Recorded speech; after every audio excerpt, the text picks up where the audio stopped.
Therefore, SNPs are the ones that the study of epigenetics focuses on. So what is epigenetics? Recall that I'm a certified epigenetics practitioner. So epigenetics is the study and treatment of modifiable genetic alterations so as to reduce the risk of diseases, including cancer. Epigenetics focuses on genetic variances, not mutations, often called SNPs, the single nucleotide polymorphisms. SNPs are revealed with DNA testing, which then provides the information for a personalized lifestyle plan to overcome your particular DNA weaknesses. Okay, let's take a look at something fun right here. Let's take a look at a DNA test looking at genes that may potentially have modifiable SNPs. And guess whose DNA results these are? These are my DNA results for the metabolism of estrogen. And this is where the fun begins. We look at SNPs that either have 2 or 3 circles under their gene impact. 2 circles means that the gene has a moderate impact SNP, and 3 circles mean that I have a high impact SNP there.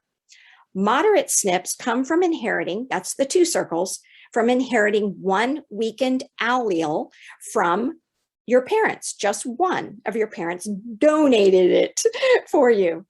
But the high impact SNPs mean you inherited a weakened allele from both your parents. You can see that I have 4 SNPs here of concern for estrogen metabolism. Would you like to know what this means?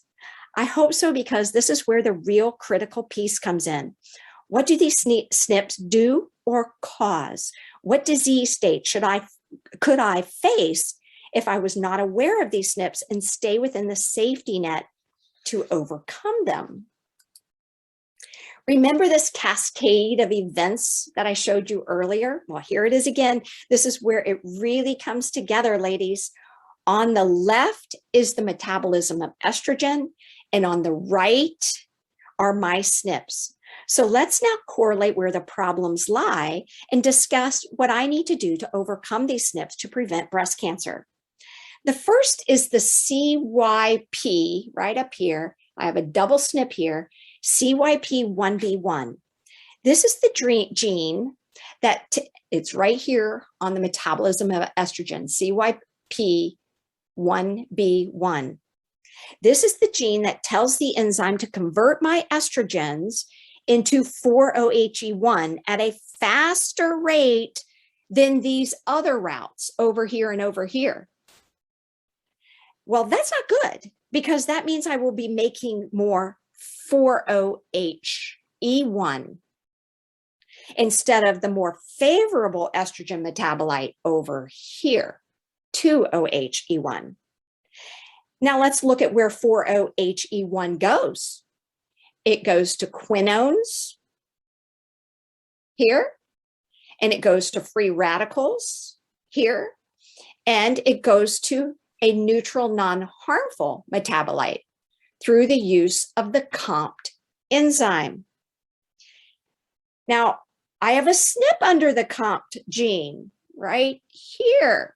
I have a moderate SNP where I got 1 allele from a parent that inhibits and slows the function of this COMT gene.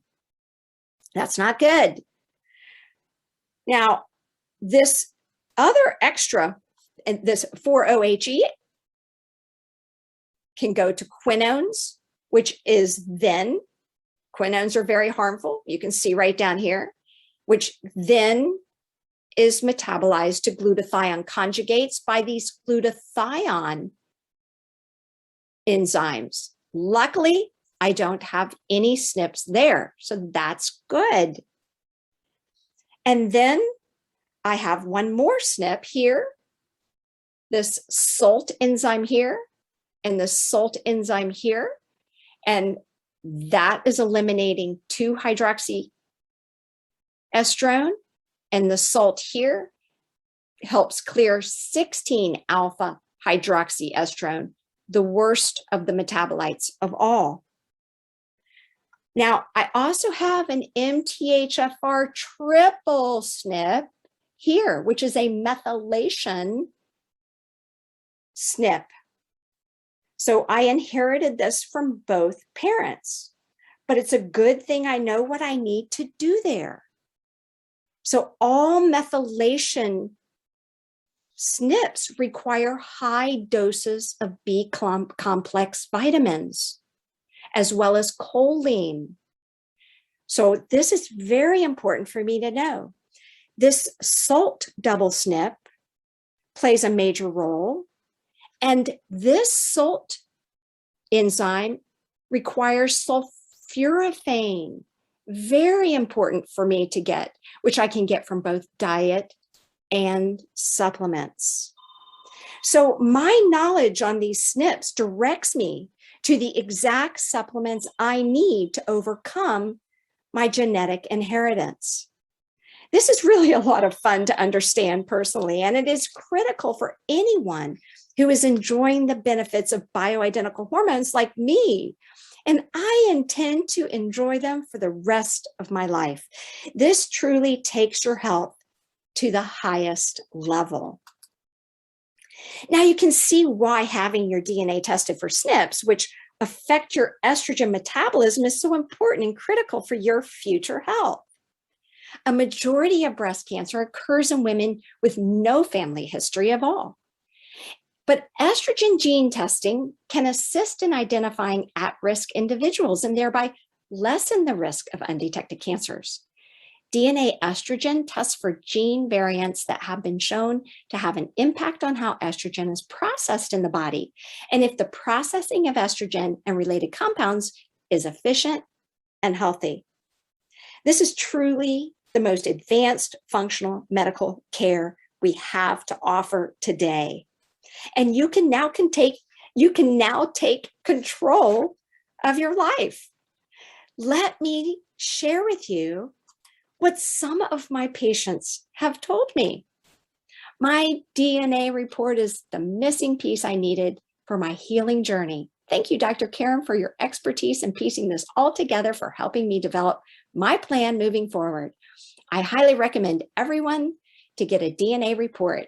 It's also helping me stay more accountable to my choices, knowing there's a deeper reason why. Absolutely. Thanks to my DNA report, I know just what nutrients and supplements my body needs and what blood tests I need to watch. I've lost 23 pounds in 8 weeks, sleep well, and feel great. I love to hear that. How about this absolutely beautiful woman? These reports were my golden ticket to finding out what exactly my body needs to succeed. Since Dr. Karen spelled it all out for me, I have made changes to my diet that work for me instead of against me. I'm starting to lose that stubborn weight that wouldn't come off, and I feel great. So do you recall when we started, I shared with you that I would let you know how you can work with me more closely and take your new knowledge to the ultimate level so that you can live your life with confidence, strength, and balance? Well, here it is. I have an irresistible offer for you, my offer to you. I invite you to work with me intimately to discover through your DNA testing which estrogen metabolism SNPs you have on your DNA.